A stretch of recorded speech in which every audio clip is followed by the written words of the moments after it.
Bismillahirrahmanirrahim. Alhamdulillahi rabbil alamin. Wassalatu wassalamu ala ashrafil anbiya'i wal mursalin Sayyidina maulana Muhammadin wa ala alihi wa sahbihi ajma'in. Qala al-musannif al-imam Abu Hamid al-Ghazali rahimahullah wa nafa'ana bi ulumihi fid dharain amin. Adapun rukuk dan sujud, maka sayogianya semestinya untuk kamu perbaharui ketika itu akan mengingat kebesaran Allah yang maha suci. Di waktu kita hendak ruku' atau kita hendak sujud, di situ kita disuruh untuk memperbaharui mengingat kebesaran Allah Subhanahu wa taala. Karena rukuk berbungkuk badan dan sujud itu adalah tanda daripada orang yang mengagungkan Allah Subhanahu wa taala. Nah, jadi waktu kita hendak rukuk, kita mesti perbaharui ingat hati kita bahwa kita akan rukuk, kita akan bungkuk badan, kita akan menghormat kepada Allah yang maha besar, yang maha suci.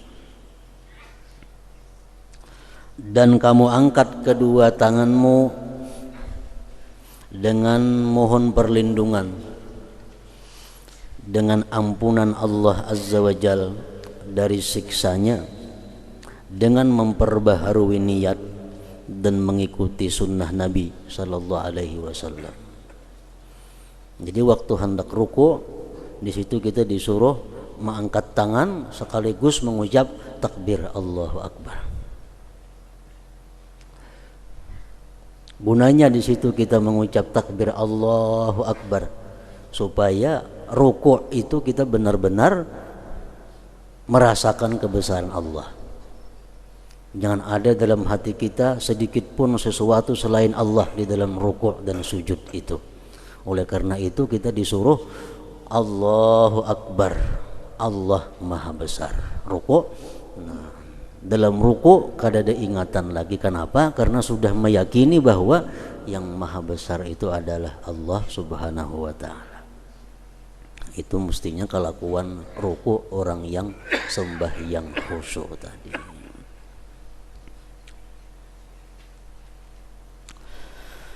Kemudian kamu mulai lagi di waktu rukuk itu, kita mulai dengan menghinakan dan merendahkan diri kepadanya dengan rukukmu itu.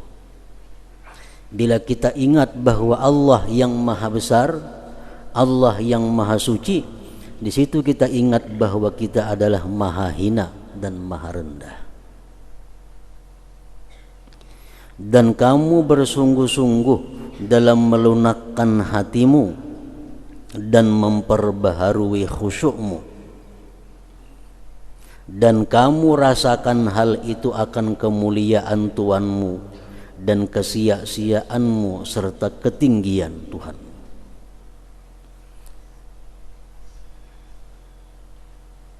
Untuk menetapkan hal itu di dalam hatimu, supaya dalam hati ini kita bisa tetap bahwa kita ini tidak ada apa-apanya, yang ada hanya Allah yang maha besar. Nah, untuk memperkuat itu, kamu minta tolong kepada lidahmu dengan mengucap Subhana Rabbiyal Azim. Subhana Rabbiyal Azim, maha suci Tuhanku yang maha agung. Jadi ucapan kalimat Subhana Rabbiyal Azim itu adalah untuk menambah sesuatu yang ada di dalam hati daripada mengagungkan Allah Subhanahu wa ta'ala dan merasakan kehinaan, ketiadaan diri sendiri.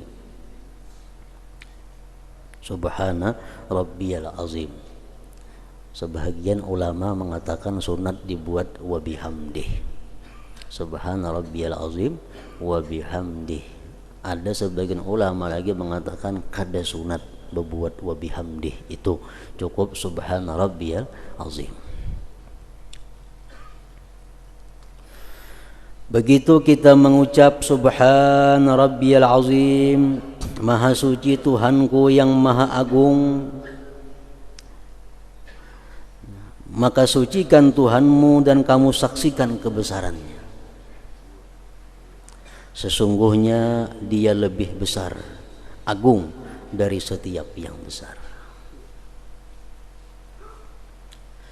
Hal itu kamu ulang-ulangi di dalam hatimu agar kamu menguatkannya dengan ulangan itu. Sebagaimana kita sunat mengulang-ulang Subhana Rabbiyal Azim tadi. Kita sunat mengulang Subhana Rabbiyal Azim supaya dalam hati pun mengulang-ulang juga akan menyaksikan kebesaran Allah Subhanahu wa ta'ala.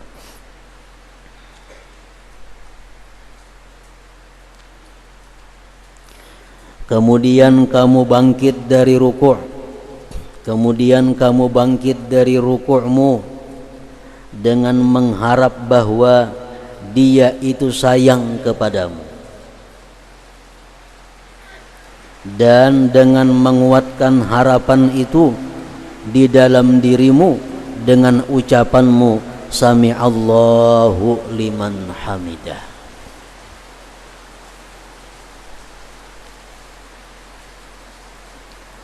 Semoga Allah mendengar orang yang memujinya. Jadi waktu kita mengucap Sami'allahu liman hamidah, kita sudah paham artinya bahwa Allah mendengar orang yang memujinya. Dalam hati kita di situ ada berharap bahwa kita ini disayangi oleh Allah. Nah, waktu mengucap Sami'allahu liman hamidah, dalam hati ada harapan bahwa aku ini disayang oleh Allah.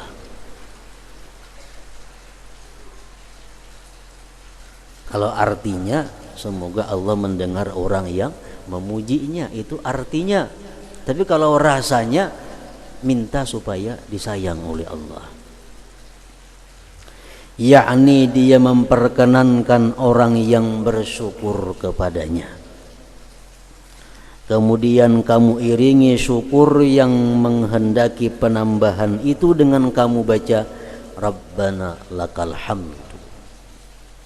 Ada riwayat yang menyebut Rabbana walakal hamdu. Boleh kedua-duanya. Rabbana atau Rabbana lakal hamdu atau Rabbana walakal, berbuat waw, kada jadi masalah. Artinya wahai Tuhan kami, bagimulah segala pujian. Dan kamu perbanyak pujian itu dengan ucapanmu mil as-samawati wa mil al-ard. Artinya sepenuh langit dan sepenuh bumi. Bagi Engkau, hai Tuhan kami, segala puji sepenuh langit dan sepenuh bumi. Kemudian kamu turun untuk sujud, dan itu adalah paling tinggi tingkat kehinaan. Sujud itu adalah paling tinggi tingkat kehinaan kita, di mana kamu tempatkan semulia-mulia anggota badanmu, yaitu muka, pada sehina-hina sesuatu, yaitu tanah. Dengan sujud kita kembali kepada asal muasal kita, yaitu tanah.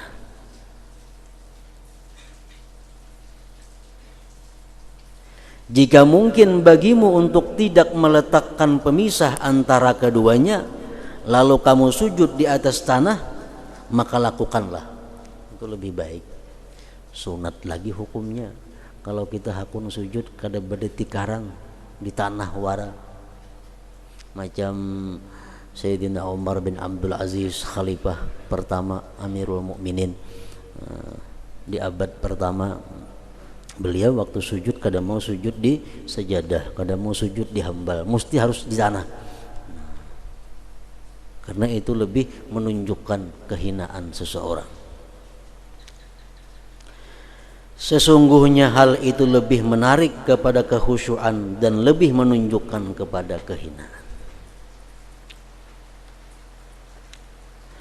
Apabila kamu letakkan dirimu di tempat kehinaan, maka ketahuilah bahwasanya kamu telah menempatkannya di tempatnya. Di waktu kita sujud, itulah tempat kita yang sebenarnya, itulah posisi kita yang sebenarnya.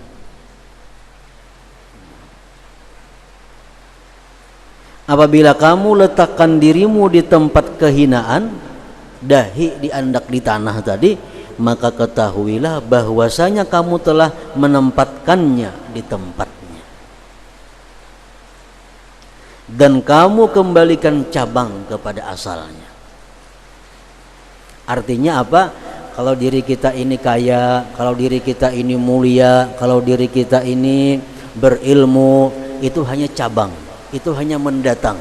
Yang sebenarnya diri kita adalah tanah, ada apa-apa. Nah, dengan adanya sujud kita kembalikan cabang kepada asalnya, itu maksudnya. Karena sesungguhnya kamu diciptakan dari tanah dan kepadanya pula kamu kembali.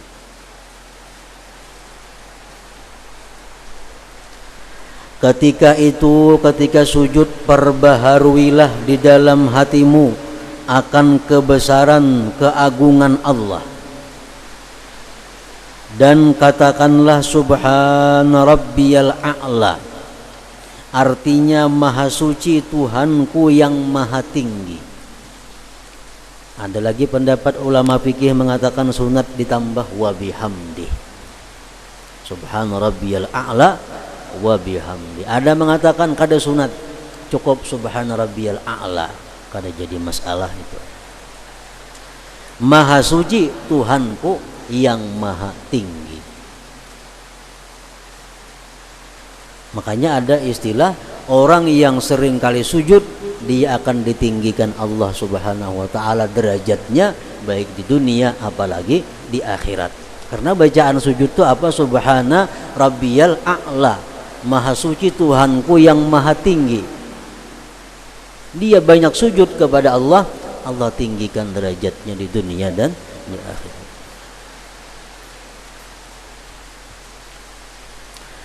Dan kuatkanlah dengan diulang-ulangkan subhana rabbiyal a'la wa bihamdi, subhana rabbiyal a'la, karena sekali bacaan itu lemah pengaruhnya.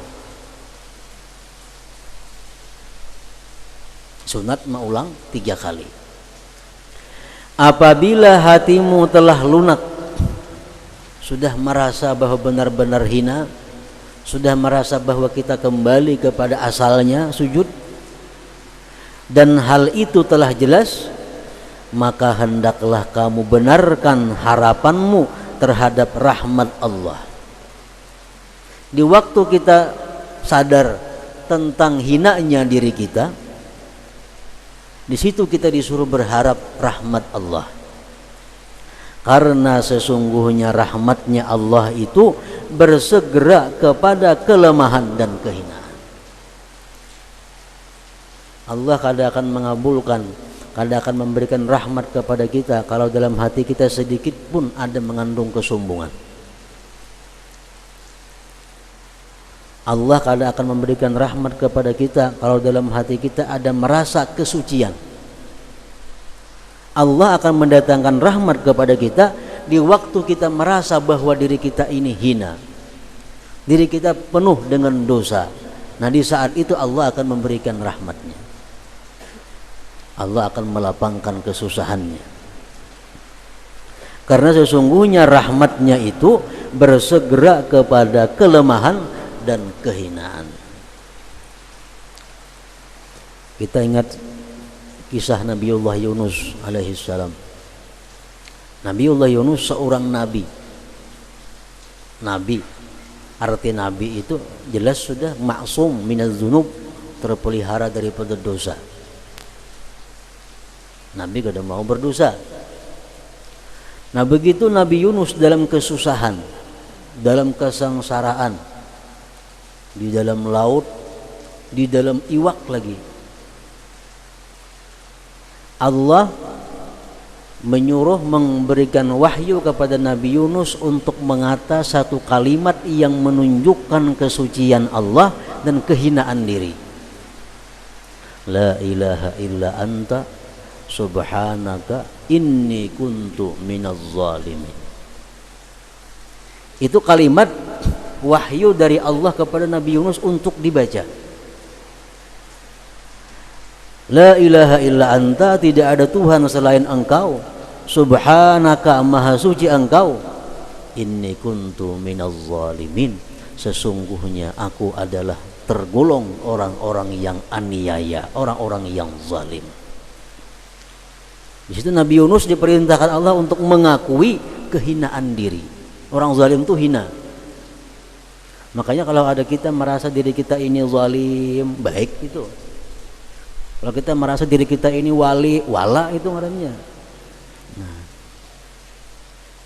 merasa suci, ada mau. Allah menyuruh Nabi Yunus untuk merasakan bahwa diri Nabi Yunus itu zalim. La ilaha illa anta subhanaka inni kuntu minaz zalimin. Ini Nabi disuruh oleh Allah mengucap itu. Begitu Nabi Yunus mengucapkan kalimat itu dan beliau merasakan kesucian Allah, keagungan Allah, kehinaan diri, Allah selamatkan Nabi Yunus dari perut iwak itu, dikeluarkan, dibawa ke pesisir. Akhirnya Nabi Yunus selamat. Nah, jadi Nabi Yunus itu selamat bukan karena beliau merasa dirinya nabi, bukan beliau merasa dirinya kekasih Allah, tapi beliau diselamatkan Allah sewaktu mengaku merasa bahwa orang yang zalim. Nah, jadi waktu kita sujud itu yang kita rasakan. Kita ini hina, kita ini orang yang zalim, kita ini orang yang aniaya. Allah yang maha suci, Allah yang maha agung, Allah yang maha tinggi. Itu rasa waktu sujud. Kalau bacaannya subhana rabbiyal a'la, kalau artinya maha suci Tuhanku yang maha tinggi. Tapi kalau rasanya, nah ya tadi, merasakan berlumurnya diri dengan segala dosa-dosa.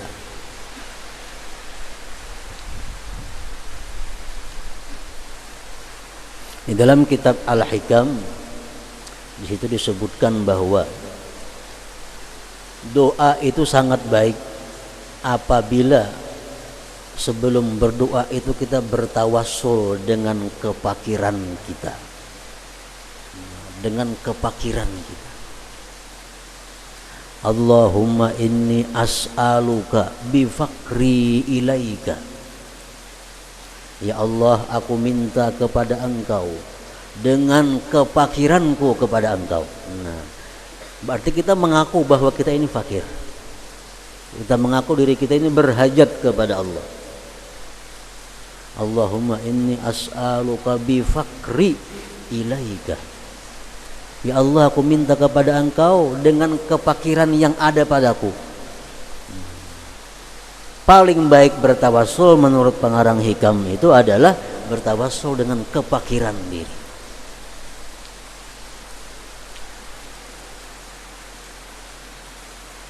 Tidak kepada kesombongan dan keangkuhan.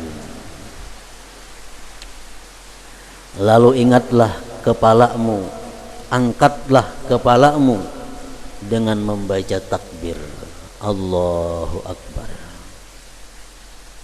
dan memohon hajatmu dan sambil mengucapkan Rabbighfir warham wa tajawaz amma ta'lam. Artinya, wahai Tuhanku, ampunilah, sayangilah dan maafkanlah, jangan Engkau tuntut dari sesuatu yang Engkau ketahui atau doa yang kamu kehendaki. Ini doa dalam duduk antara dua sujud, macam-macam doanya. Salah satu doa itu adalah Rabbighfir warham wa tajawaz amma ta'lam. Itu doa duduk antara dua sujud. Kalau kada hendak itu nang kayak biasa kita, Allahumma ghfirli rabbighfirli warhamni warzuqni wajburni wahdini wa'afini wa'fu anni. Nah, jadi letaknya doa di situ, sesudah kita meninggikan Allah yang maha tinggi, sesudah kita merasakan kehinaan diri, kita bangkit lalu berdoa. Nah, di waktu itu doa sangat mungkin untuk cepat dikabulkan oleh Allah Subhanahu wa taala. Di mana sebelum berdoa kita sudah mengucapkan kalimat-kalimat mensucikan Allah. Sebelum berdoa kita sudah merasakan kehinaan dan kekotoran diri. Hanya kita berdoa, Rabbighfirli, ya Allah, ya Tuhan ampuni aku, warhamni, sayangi aku, warzuqni, berikan aku rezeki, wajburni, wahdini, wa'afini, wa'fu anni.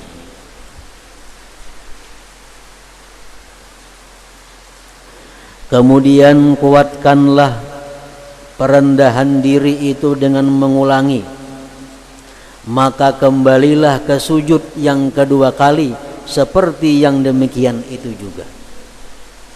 Nah, sujud yang kedua sama dengan sujud yang pertama. Kita mensucikan Allah yang maha tinggi, kita merasakan kehinaan diri kita.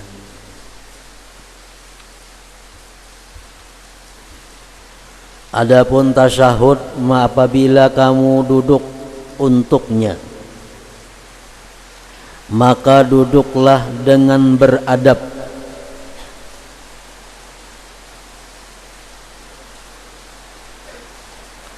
Maka duduklah dengan beradab dan jelaskanlah bahwa seluruh salawat dan kebaikan-kebaikan, yaitu akhlak yang suci, adalah bagi Allah.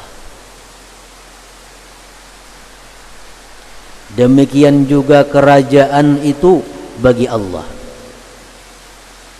Itulah makna at-tahiyyat, penghormatan.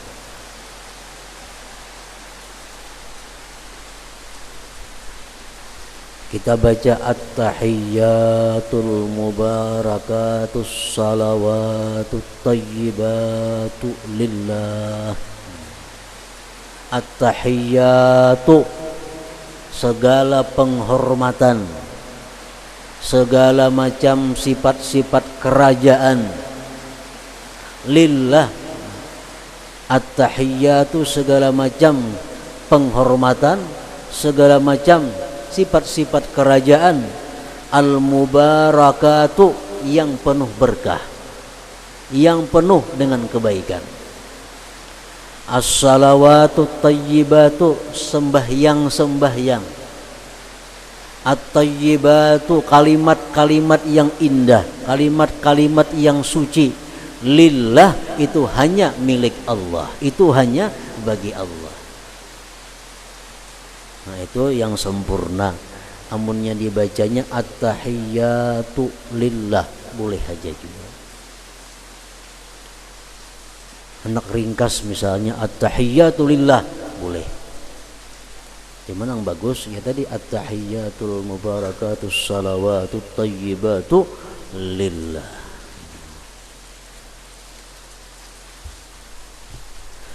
Dan ucapkanlah salamun alaika ayyuhan nabiyyu wa rahmatullah wa barakatuh. Kalau kita sudah mahir membaca ba'alif lam, assalamu alaika ayyuhan nabiyyu wa rahmatullah wa barakatuh, boleh, dan lebih afdal memakai alif lam. Cuma ini sekurang-kurangnya salamun alaika ayyuhan nabiyyu wa rahmatullah wa barakatuh.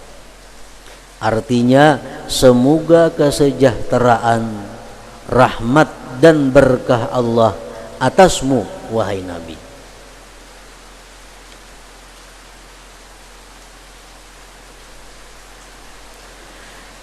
Dan benarkanlah cita-citamu bahwasanya salam itu sampai kepada beliau. Waktu kita mengucap assalamu alaika ayyuhan nabiyyu wa rahmatullah wa barakatuh, kita dalam hati meyakini bahwa yang kita ucapkan itu sampai dan didengar oleh Rasulullah. Karena kalimatnya assalamu alaika, atas engkau, berarti mendengar orangnya, bukan atasnya. Jika assalamu alaihi, nah salam atasnya, itu bisa kadang mendengar, bisa jauh. Tapi kalimat adalah assalamu alaika, artinya kesejahteraan, rahmat dan berkah atasmu wahai Nabi. Jadi begitu kita mengucap itu, kita mesti meyakini di dalam hati, kita merasakan dalam hati kita bahwa beliau mendengar ucapan kita itu. Ucapan kita sampai kepada beliau. Nah, itu perasaan dalam hati. Jadi dalam sembahyang setiap kali bacaan itu ada bacaan yang kita baca, ada pemahaman yang kita pahami, ada perasaan yang kita rasakan. Jadi khusyuk itu mesti kumpulan daripada yang tiga. Bacaannya kita baca, pahamannya kita pahami, rasanya kita rasakan.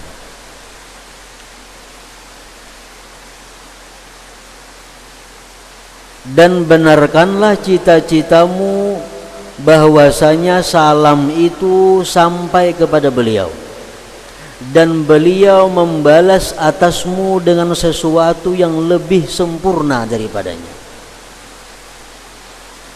Kita merasa, walaupun kita kadang mendengar, cukup merasa, kita merasa bahwa Nabi kita menyahut salam itu. Lain halnya dengan Habib Ali Khalaq Qasam. Beliau setiap kali mengucap assalamu alaika ayyuhan nabiyyu wa rahmatullahi wa barakatuh, beliau kada beampih kecuali sini mendengar seorang tali ngasidin Rasulullah menyahut. Kalau kita cukup merasa, kita merasa bahwa Rasulullah mendengar, Rasulullah membalas. Jadi Habib Ali Khalaq Qasam itu kalau nyesin membaca tasahud panjang. Bila kada sin mendengar sahutan Nabi hanya ampe assalamu alayka ayyuhan nabiyyu wa rahmatullahi wa barakatuh. Assalamu alayka ayyuhan nabiyyu wa rahmatullahi wa barakatuh. Diulang-ulang sampai karena sin mendengar seorang bahwa Rasulullah menjawab, hanya berpindah kepada selanjutnya.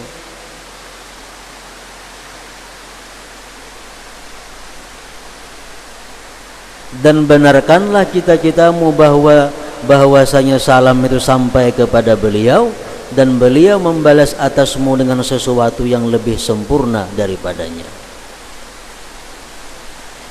Kemudian ucapkanlah salam atas dirimu dan seluruh hamba Allah yang saleh.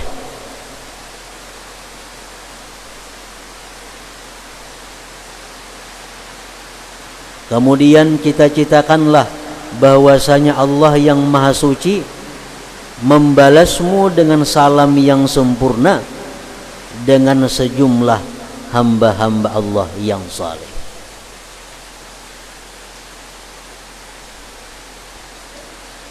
Jadi orang-orang yang saleh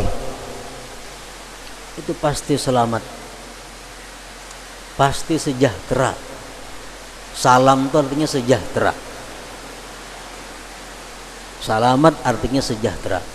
Orang yang saleh itu kehidupannya pasti sejahtera. Kenapa? Sebabnya karena setiap hari dia didoakan oleh jutaan manusia. Assalamu alayna wa ala ibadillahis salihin. Berapa kali sehari kita membaca itu? Assalamu alayna wa ala ibadillahis salihin. Assalamu alayna wa ala ibadillah salihin.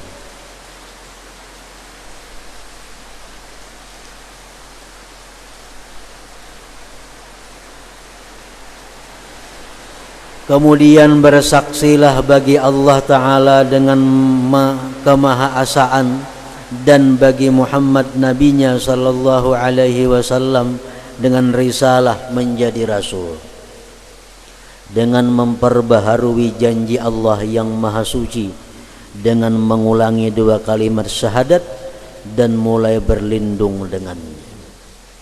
Asyhadu an la ilaha illallah wa asyhadu anna Muhammadar Rasulullah. Nah, di situ kita tujuannya adalah memperbaharui i'tikad kita, memperbaharui keyakinan kita, memperbaharui syahadat kita. Asyhadu an la ilaha illallah, aku bersaksi bahwa tidak ada Tuhan selain Allah, dan aku bersaksi bahwa Muhammad adalah Rasulullah. Kemudian berdoalah di akhir salatmu dengan doa yang maksur, doa yang diajarkan Rasulullah sallallahu alaihi wasallam. Di situ kita boleh berdoa apa aja boleh.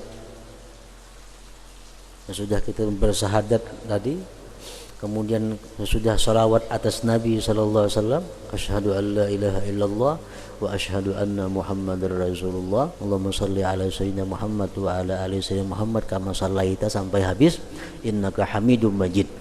Nah, sesudah itu kita berdoa bebas, doa apa aja.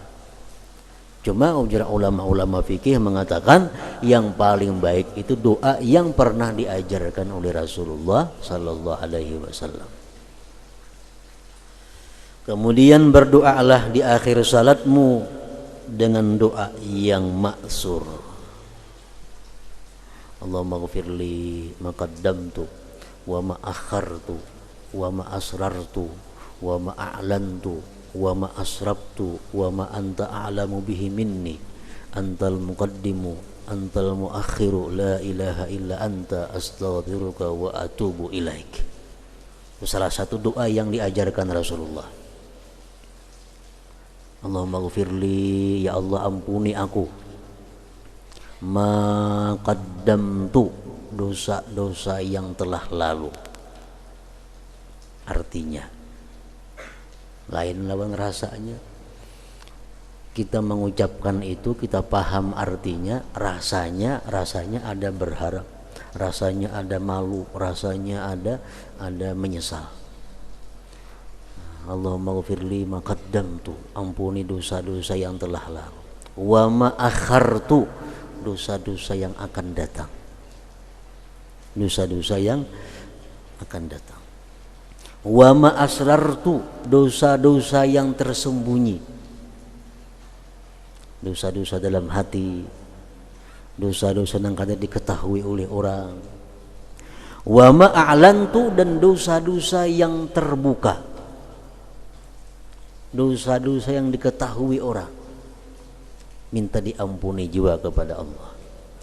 Wa ma anta a'lam bihi minni, dan dosa-dosa yang kamu lebih tahu dengannya daripadaku. Mungkin ada dosa-dosa yang kita sudah lupa, mungkin ada dosa yang kita kada ingat lagi untuk tobat. Nah, kita minta ampun kepada Allah. Wa ma anta a'lam bihi minni, antal muqaddimu, engkau maha mendahulukan, wa antal muakhir, engkau maha mendudikan. La ilaha illa anta, tiada Tuhan selain engkau, astaghfiruka, aku berminta ampun kepada engkau, wa atubu ilaik. Ingat situ paling sedikit doa. Oleh para ulama fikih disebutkan lagi, baiknya ditambah dengan doa yang diajarkan oleh Nabi kita juga, seperti Allahumma tsabbit qalbi ala dinika wa ala ta'atik. Ya Allah, tetapkan hatiku atas agama engkau dan taat.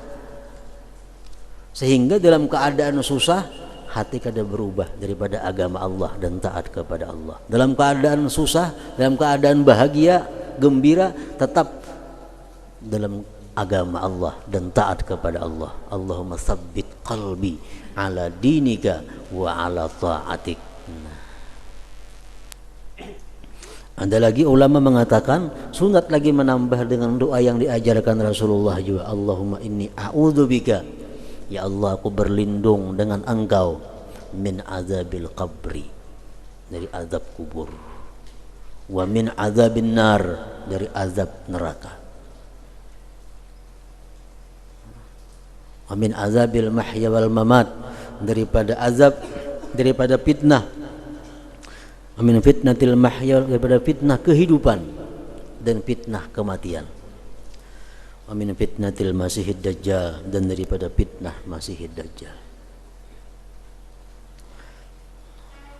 Nah, Nah, jadi doa-doa itu seapa banyaknya, kadar banyak doa itu macam-macam doa nih. Yang penting doa itu jangan sampai panjang pada tasahudnya. Jangan sampai doa panjang daripada tasahudnya. Jadi kita ukur mulai at-tahiyyatul mubarakatus salawat sampai tadi salawat. Nah, itu doa. Jadi doa jangan lebih panjang daripada tasahudnya. Kemudian berdoalah di akhir salatmu dengan doa yang maksur, disertai dengan merendahkan diri, khusyuk, memohon dan berdoa dengan sungguh-sungguh, membenarkan harapan dengan diperkenankan. Kalau kita berdoa Allahumma ghfirli misalnya ma qaddamtu wa ma akhartu wa ma asrartu wa ma a'lantu, tapi hati kita kada berdoa. Allah berkata kepada malaikat, ya Tuhan, hai malaikatku, tuh lihat hamba itu istahza'a bi, dia maulu-ulu aku. Allah memberitahu kepada malaikat, hai malaikatku, tuh lihat hamba itu maulu-ulu aku. Karena mulutnya mengatakan Allahumma ghfirli, ya Allah ampun, tapi hatinya kada minta ampuni kepada Allah, hanya mulutnya. Nah, Allah anggap itu mengulu-ulu dengan Allah Subhanahu wa ta'ala.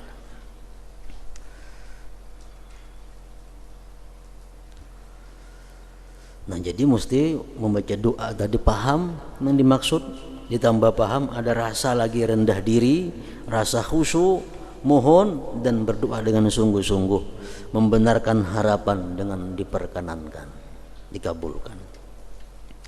Sertakanlah dalam doamu akan kedua orang tuamu dan seluruh kaum mukminin. Nah, ini hanya dalam kitab Ihya yang kita temui. Dalam kitab lain belum ada ditemui. Dalam Fathul Qarib, dalam Fathul Mu'in, dalam Perukunan, adalah buat mendoakan ibu bapa di situ. Nah, Imam Ghazali mengatakan hendaknya sebelum salam sembahyang itu doakan juga kedua orang tua. Misalnya kita tuntung membaca doa tadi, kita akhiri dengan waf'al kadzalik biwalidayya wal muslimin. Waf'al kadzalik biwalidayya wal muslimin. Ya Allah, perbuatlah seperti yang demikian hamba minta tadi dengan kedua orang tuaku dan kaum muslimin. Nah, itu mestinya dibuat itu. Sertakanlah dalam doamu akan kedua orang tuamu dan seluruh kaum mukminin. Ini sebelum salam mesti itu dibaca.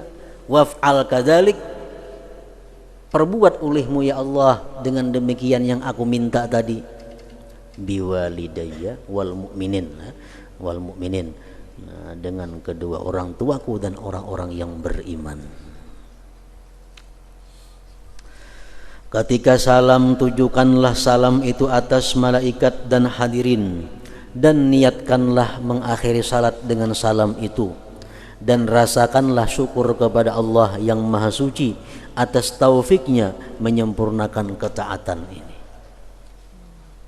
dan berprasangkalah bahwa kamu itu berpisah terakhir kali dengan salatmu ini, dan barangkali kamu tidak hidup sepertinya. Nabi SAW bersabda kepada orang yang diberinya wasiat, salli salata muwaddi'in, artinya salatlah seperti salat orang yang mau meninggalkan, berpisah dengan dunia. Jadi ini berfungsi baik sebelum sembahyang dan sesudah sembahyang. Kalau sebelum sembahyang fungsinya adalah membuat sembahyang hati-hati, karena kita menganggap sembahyang yang akan kita lakukan ini sembahyang terakhir dalam hidup kita. Imbah ini aku belum tentu sawar sembahyang. Ini sembahyang lalu hati-hati. Tuntung sembahyang pun bahwa menganggap sembahyangku tadi sembahyang terakhir. Kalau kita hati kuat kepada Allah agar itu bisa diterima, agar dimaafkan kesalahan kekurangannya. Jadi sabda Nabi yang mengatakan sembahyanglah kamu seperti sembahyang orang yang terakhir kali dalam dunia, itu berguna untuk di awal sembahyang dan di akhir sembahyang. Kemudian rasakanlah takut sesudah sembahyang dan malu karena kelalaian dalam salat. Dan takutlah bahwa salatmu tidak diterima dan kamu menjadi orang yang dimurkai karena dosa zahir atau batin, maka salatmu ditolak di hadapanmu. Dalam pada itu kamu berharap Allah menerimanya dengan kemurahan dan anugerahnya. Jadi sesudah sembahyang itu artinya bujur-bujur ada antara khauf dan raja. Takut kalau sembahyang ini ditolak Allah, namun tetap berharap bisa diterimanya. Makanya imbah assalamualaikum warahmatullah, assalamualaikum warahmatullah. Nabi kita menyuruh kalimat apa yang diucapkan begitu? Astaghfirullah. Pasti sudah tuh. Astaghfirullah. Sekurang-kurangnya astaghfirullah, astaghfirullah. Imbah sembahyang disuruh minta ampun, apalagi imbah berbuat dosa. Imbas sembahyang disuruh minta ampun. Kalau dalam sembahyang itu ada lupa, ada lalai, ada tersirat hati nang macam-macam.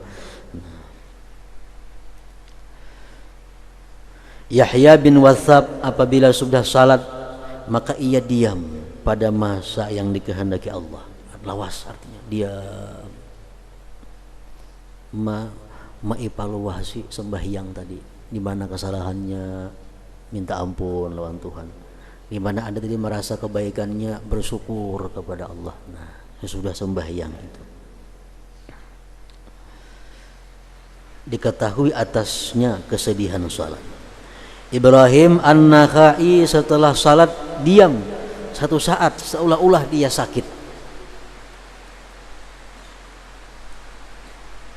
Ini adalah perincian salat orang-orang yang khusyuk, yaitu orang-orang yang khusyuk dalam salat mereka, orang-orang yang memelihara salat mereka, orang-orang yang selalu salat, dan orang-orang yang munajat kepada Allah menurut kemampuan mereka dalam peribadatan.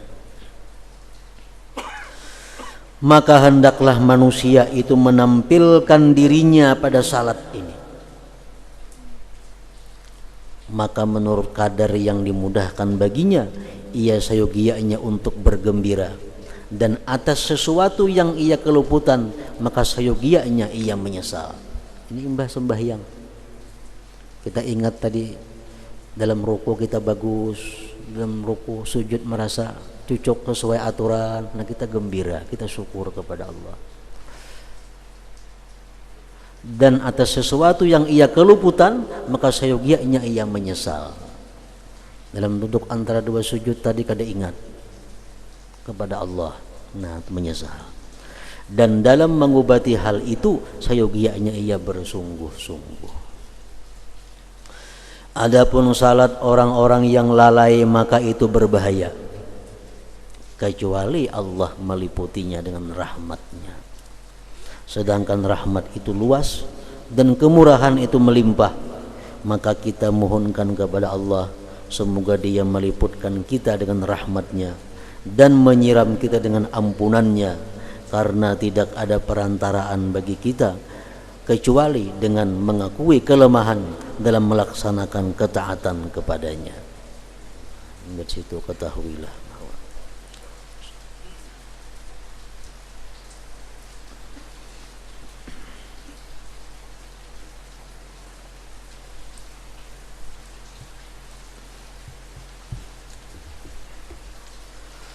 ضل الذكر فاعلم أنه لا إله إلا الله محمد رسول الله لا إله إلا الله محمد رسول الله لا إله إلا الله محمد رسول الله